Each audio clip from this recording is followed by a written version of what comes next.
कल हमने जालोर शाखा का प्रारंभ कर दिया। जालोर के चौहान वंश का एक नई शाखा का हमने प्रारंभ कर दिया था। कल हमने दो शासकों के बारे में पढ़ा था, एक पढ़ा था कीर्तिपाल चौहान के बारे में और एक पढ़ा था समर सिंह के बारे में। कीर्तिपाल चौहान ने जालोर वंश की स्थापना की थी। जालोर वंश शाखा का प्रारंभ किया था किसने? कीर्तिपाल ने। कीर्तिपाल ने जालोर वंश की शाखा का प्रारंभ किया था। तो इसका संस्थापक कौन कह सकते हैं हम? कीर्तिपाल। कीर्तिपाल ने क्या हुआ था कि कीर्तिपाल जब शासक बना था उस समय उसने बहुत सारे शत्रुता मोल ले ली। किससे? एक तो चालुक्यों से ले ली और एक किससे ले ली? अपने मेवाड़ से। मेवाड़ के शासक कौन थे? कुमारपाल। उनके मतलब मेवाड़ से मतलब उसने शत्रुता मोल ले ली। जब वह कीर्तिपाल के समय यहाँ पे कीर्तिपाल के जो वंशज है उसके ऊपर आक्रमण होगा तो ये तो चालुक्य ना तो चालुक्य मदद कर पाएंगे और ना ही मेवाड़ में किसी तरह की मदद मदद हमें मिल सकती है।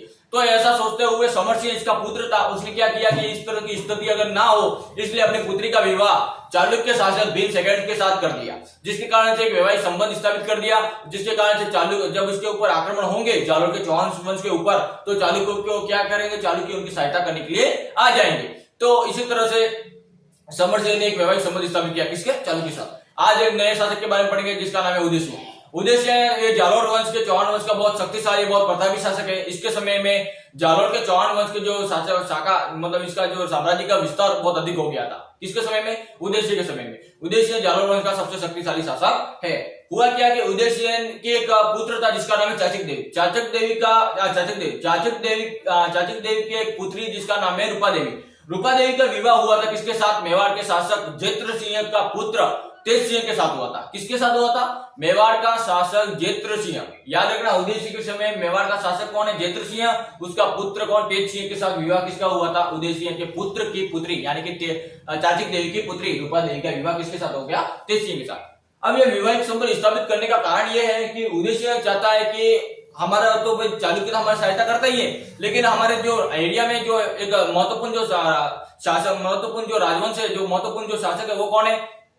जेत्र सिंह। मेवाड़ पर सबसे बड़ी रियासत कौन सी है? मेवाड़। तो मेवाड़ पर अगर हमारा वैवाहिक संबंध अच्छा होगा तो आने वाले समय में मेवाड़ से भी हमारी सहायता मिल सके। ये सोचते हुए इसने अपने पुत्र की पुत्री यानी अपने पुत्र की पुत्री कौन? रूपा देवी का विवाह किसके साथ कर दिया? तेज सिंह के साथ कर दिया। और मेवाड़ और जालोर के चौहान वंश का प्रथम बार वैवाहिक संबंध स्थापित किया था किसने? उदय सिंह ने। चालुक्य और जालोर के चौहान वंश का प्रथम बार वैवाहिक संबंध स्थापित करने वाला कौन? समर सिंह, जिसने भीम सेकंड के साथ अपनी पुत्री का विवाह करवाया था। उदय सिंह ने अपने पुत्र के पुत्री यानी कि रूपा देवी का विवाह किसके साथ कर दिया? तेज सिंह के साथ कर दिया। ये बहुत शक्तिशाली शासक था। इसके समय क्या हुआ कि तुर्कों ने अधिकार कर लिया था किसके ऊपर? नाडोल और मंडोल के ऊपर। तुर्कों का अधिकार हो गया था, इसलिए क्या हुआ? तुर्कों को पराजित करके नाडोल और मंडोल पर अधिकार कर लिया। किसने कर लिया? उदय सिंह ने कर लिया।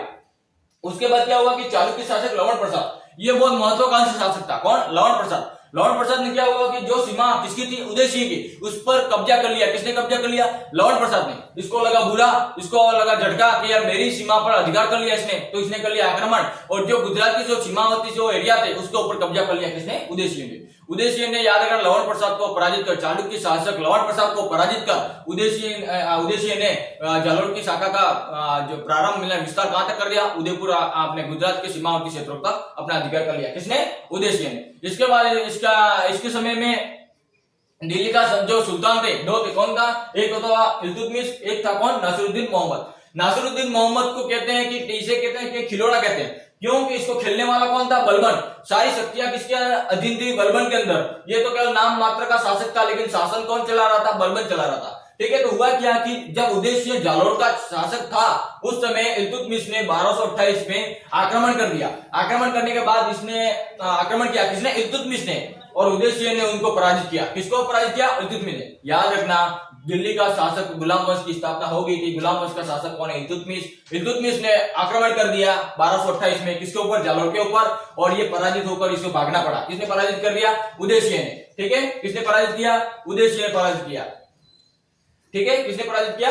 उदय सिंह ने। उसके बाद क्या हुआ कि नासिरुद्दीन मोहम्मद ने एक भी गुलाम वंश का था, इसने भी आक्रमण करने की कोशिश की थी। कहां पर? जालोर पर। और इसको भी 1254 में उदय सिंह ने इसको भी पराजित किया। तो याद रखना बहुत सबसे शक्तिशाली शासक है कौन? उदय सिंह।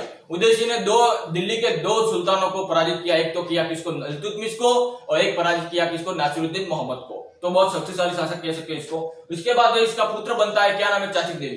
चाचक देवी पुत्र इसका राजा बनता है, शासक बनता है 1257 से 1282 तक। शासक बनता है तब दिल्ली का जब शासन, ये जब जातिक देव जब राजा बनता है उस समय दिल्ली के दो महत्वपूर्ण जो शासक थे, कौन, एक तो थे नासिरुद्दीन मोहम्मद और एक था बलबन। मैंने पहले ही बताया ये नाम मात्र का है, इसके मर जाने के बाद सारी शक्तियां किसके अधीन आ गई, बलबन, और बलबन वहां का शासक बन गया। कौन बन गया, बलबन। बलबन ने रक्त और लो की नीति अपनाई थी, किसने अपनाई थी, बलबन ने। तो इसने क्या हुआ कि चाचिक देव का जो पीरियड था, जो शासन था, वो एकदम गोल्डन की तरह भी था। गोल्डन का मतलब हुआ कि ना तो इसने आक्रमण किया और ना ही मोहम्मद शाह के समय मोहम्मद शाह ने, नासिरुद्दीन मोहम्मद ने आक्रमण किया।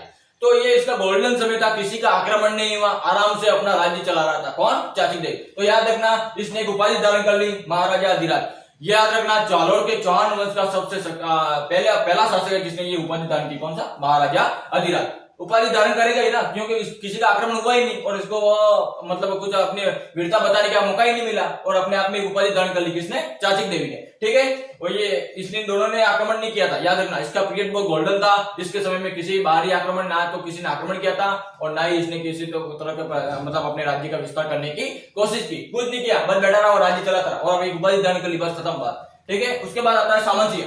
सामंतसिंह का शासनकाल है 1282 से 1296।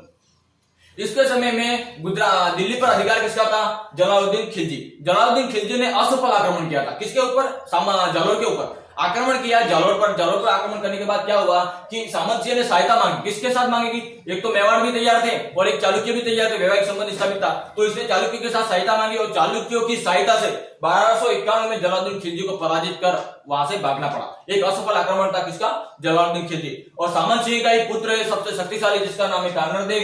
1296 में जब अलाउद्दीन खिलजी दिल्ली का शासक बना, उसी समय इसने सोच लिया कि चलो भाई मेरा भी समय आ गया, अब मैं इसको शासक बना देता हूं, किसको, कानरदेव चौहान को। एक तो कानरदेव चौहान शासक बना 1296 में और कानरदेव जालोर वंश का सबसे शक्तिशाली शासक माना जाता है, कौन, कानरदेव चौहान। जालोर वंश का जो वीर योद्धा, जालोर वंश की जो गौरव कहा जाता है, किसको, कानरदेव चौहान को। तो कानरदेव चौहान के बारे में हम कल चर्चा करेंगे। आज के लिए इतना ही, धन्यवाद साथियों।